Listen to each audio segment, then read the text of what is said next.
নিচের ব্যাগ একটা হালকা।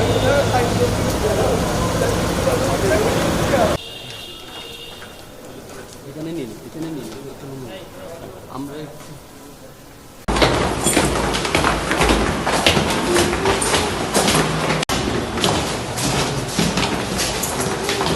প্রধান কার্যালয় এনফোর্সমেন্ট ইউনিট থেকে একটা অভিযোগের অনুমোদনের প্রেক্ষিতে এখানে কক্সবাজার উন্নয়ন কর্তৃপক্ষে এখানে আসি। তারপর হচ্ছে আমাদের প্ল্যান মোতাবেক আমরা চেয়ারম্যান স্যারকে খোঁজ করি, তার কাছ থেকে এখানে অভিযোগের ব্যাপারে বক্তব্য নেওয়ার জন্য। চেয়ারম্যান স্যারকে না পেয়ে পরবর্তীতে আমরা লেফটেন্যান্ট কর্নেল তাহসিন বিন আলম স্যারের কাছে যাই, ওনার রুমে যাই। ওনার রুমে গিয়ে তার কাছে এই অভিযোগগুলোর ব্যাপারে হচ্ছে বক্তব্য নেওয়ার চেষ্টা করি। তো উনি অফিসিয়ালি আমাদেরকে কিছু জানান নাই, আমরা মৌখিকভাবে তার কাছ থেকে বক্তব্য নিয়েছি।